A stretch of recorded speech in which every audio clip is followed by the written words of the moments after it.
ಅಶ್ವಮೇಧ ಯಾಗಗಳನ್ನು ಯಾರು ಮಾಡ್ತಾರೆ ಸರ್ ಅವರಿಗೆ ಇಂದ್ರ ಪದವಿ. ಹಿಂಗೇನಂತ ಸರ್ ಇದೊಂದು ಕಾಲ್ಪನಿಕ ಕತೆ ಆಗಿರಬಹುದು, ಪೌರಾಣಿಕ ಕತೆ ಆಗಿರಬಹುದು ರೀ. ಅವು 99 ಯಾಗಗಳನ್ನು ಮಾಡ್ತಾನೆ ಸರ್. ಇನ್ನು ಒಂದು ಯಾಗ ಮಾಡಬೇಕು ಅಂದ್ಬಿಟ್ರೆ ಅಷ್ಟಾಗ ದೇವೇಂದ್ರ ಕಾಲ್ಪನಿಕ ಕತೆ ರೀ ಸರ್.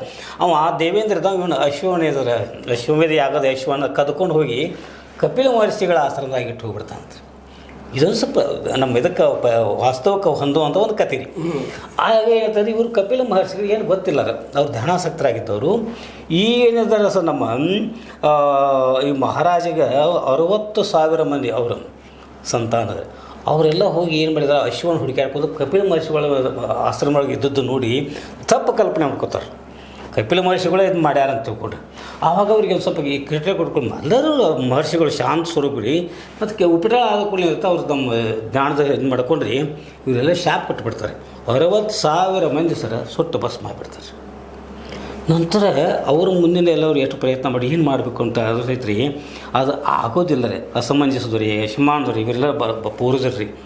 ನಂತರ ದಿಲೀಪ ಮಹಾರಾಜ ದಿಲೀಪ ಮಹಾರಾಜ ನಮಗ ಇವು ಭರತ ಇವಾಗ ವ್ಯಾಸ ಭಗೀರಥ. ದಿಲೀಪ್ ಮಹಾರಾಜನ ಮಗ ನೀವು ಭಗೀರಥ. ಅವ ಏನು ಹೇಳ್ತಾರೆ ನಿನ್ನ ಏನಾಗಬೇಕು ಇವ್ರಿಗೆ ಉದ್ಧಾರ ಹಾಕೊಂಡು ಒಂದು ಕಲ್ಪನೆ ಸರ್. ಈ ನಮ್ಮ ಮನ್ಯಾಗ ನಮ್ಮ ತಂದೆ ಸತ್ರ ಸಾಧ್ಯ ಮಾಡ್ತಿರಲ್ಲ ಅಜ್ಜ ಅಂತ ಮಾಡ್ತಿರಲ್ಲ ಹಂಗೆ ಇವರು ಒಂದು ಮನಸ್ಸಿಗೆ ಒಂದು ಏನಾರು ಮಾಡಿ ಅವ್ರಿಗೆ ಉದ್ಧಾರ ಮಾಡ್ಬೇಕಂತ ತಿಳ್ಕೊಂಡು ಏನು ಮಾಡಬೇಕು ಅಂತ ಅಂದ್ಕೂಲೆ ಅವರು ಹಿಂಗಿಲ್ಲ ಏನಿಲ್ಲ ನೀವು ಶಿವನನ್ನು ಒಲಿಸ್ರಿ, ಗಂಗೆಯನ್ನು ಕರ್ಕೊಂಡು ಬರಬೇಕು. ಆ ಗಂಗಾ ಬಂದ ನಿಮ್ಮ ಏನು ಪೂರ್ವಜರು ಏನು ಸುಟ್ಟು ಬಸ್ ಮ್ಯಾಗಾರ ಅಲ್ಲಿದು ಆತಂದ್ರೆ ಪಾವನ ಆಗ್ತೈತೆ ಒಂದು ಕಲ್ಪನೆಯನ್ನು ಕೊಟ್ಟಾರೆ. ಆವಾಗ ಭಗೀರಥ ಪ್ರಯತ್ನ ಅಂತ ಬಂದದ್ದು ಸರ್. ಭಗೀರಥ ಹಿಂಗೆ ಪ್ರಯತ್ನ ಮಾಡ್ತಾನೆ ಸರ್.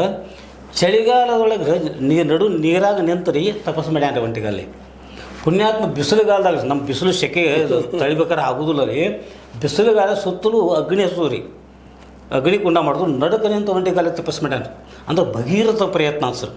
ಯಾವ ವಿದ್ಯಾರ್ಥಿಗಳಿಗೆ ಅದು ಸರ್ ಭಗೀರಥ ಪ್ರಯತ್ನ ಯಾಕೆ ಹೇಳ್ತು ಅಂದ್ರೆ ಯಾವುದೇ ಒಂದು ಕೆಲಸ ಮಾಡ್ತಾರೋ ಅವ್ರು ಹಿಂಗೆ ವಿಶೇಷವಾಗಿ ಪ್ರಯತ್ನ ಮಾಡಿದ್ರೆ ಏನಾದರೂ ಒಂದು ಸಿದ್ಧಿ ಆಗ್ತೈತೆ ಅಂತ ಈಗ ನಮ್ಮ ಭಗೀರಥ ಮಹಾರಾಜ ಒಬ್ಬ ಪ್ರತ್ಯಕ್ಷ ಒಂದು ಉದಾಹರಣೆ, ಜ್ವಲಂತ ಉದಾಹರಣೆ ಸರ್. ಹೀಗಾಗಿ ಏನಾಗ್ತದೆ ಅವನು ಒಂದು ಸುಮ್ಮೊಂದು ಕತೆ ಸರ್. ಶಿವ ಒಲಿತಾನೆ ಸರ್. ಹೊಲದ ಬಿಡ್ತು ಏನು ಬೇಕು ಅಂತ ಏನಿಲ್ಲ ನಾನು ಪೂರ್ವಜರ ಉದ್ಧಾರ ಆಗ್ಬೇಕಾಯ್ತು ಗಂಗೆನ ಕಸು ಗಂಗಾ ಬರ್ಬಟ್ರಾಗಿ ಆಕೆ ಬಂದು ಕೂಡಲೇ ಆಕೆ ರಭಸ ತಡ್ಯಾಕಾಗೋದು ಸರ್. ಮನುಷ್ಯರಿಗೆ ಹೆಂಗೆ ಸಾಯ್ತಾಗ ಒಂದು ಪ್ರವಾಹ ಬರ್ತೈತೆ ಓಡಿ ಹೋಗ್ಕೊಳ್ರಿ.